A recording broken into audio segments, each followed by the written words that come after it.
మాట్లాడితే నేను పడ్డానికి మీకు సంబంధం ఏంటి? మమ్మల్ని ఎందుకు అనాలి? మాకు సంబంధం ఏంటి? మీ మోచేతికి నీళ్ళు దాకా బతుకుతున్నామా? మీ ఎస్టేటా ఇది?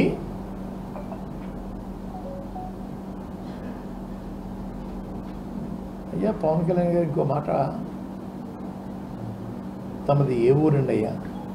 ఏ ఊర్లో పుట్టారు? మీ మండలం ఎక్కడండి అయ్యా? మీ జిల్లా ఎక్కడండి అయ్యా? కొంచెం తెలియజేయాలండి అయ్యా. హైదరాబాద్ నుంచి పిఠాపురం అంతా వచ్చేయడానికి కారణం ఏంటండి? ఎమ్మెల్యే పదవి కోసం. హైదరాబాద్లో పొడి చేయొచ్చు కదా. పెద్ద మెజార్టీతో మీ ఎమ్మెల్యే అందరూ గెలిచారు కదా, మీ పెట్టిన అభ్యర్థి అందరూ పెద్ద మెజార్టీతో గెలిచారు కదా. అక్కడ ఎందుకు పొడి చేయలేదు? పిఠాపురం ఎందుకు పారిపోయి వచ్చేస్తున్నారు? లోకువా? మా జిల్లా వాళ్ళు అంటే లోకువా? హైదరాబాద్ పొడి చేయొచ్చు కదా. అసలు ముందు మీ అడ్రస్ చెప్పండి అయ్యా. ఎక్కడ పుట్టారు? ఏ ఊర్లో ఉన్నారు? ప్రస్తుతం ఏ ఊరు ఉంటున్నారు? మీ జిల్లా ఇది, మీ మండలం ఇది చెప్పండి ఒకసారి. ఏమి చెప్పకుండా గాలిలో వచ్చేస్తారా? రంగు వేసుకుని వచ్చేస్తే అందరూ ఓట్లు వేసేయాలా?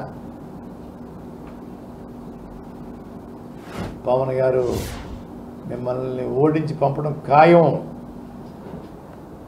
ఓడించి పంపకపోతే నా పేరు పద్మనాభం కాదు, పద్మనాభరెడ్డిగా మార్చుకుంటాను.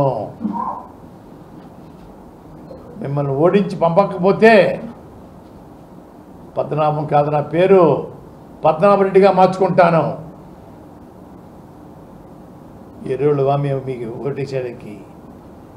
మీ సేవకులమా? మీ బానిసలమా మేము ఓటేసేయడానికి?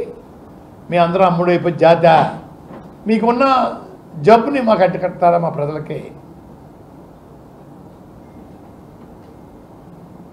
పద్ధతులు మార్చుకుని, సమస్యలు తెలుసుకుని, ఎవరేంటో తెలుసుకుని మాట్లాడడం నేర్చుకోండి.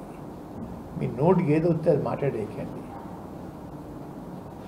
కెళ్ళప్పుడు వచ్చి నోరిప్పారు, సంతోషం.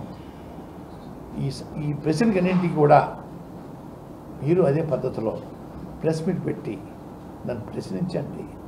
ఎన్ని ప్రశ్నలకైనా సమాధానం చెప్తాను. వాటికి మీరు నాకు రిప్లై ఇవ్వాలి.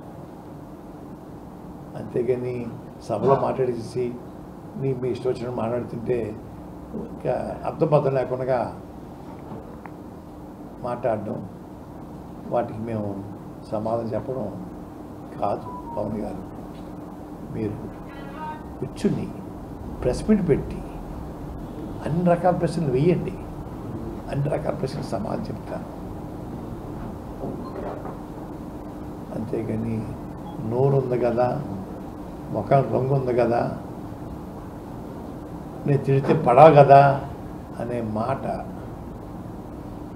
చెల్లదు. ఇక్కడ చెల్లదు. తొందరలో మీ పార్టీ కూడా ప్యాకప్ చేసుకోవడానికి రెడీ చేస్తుంది.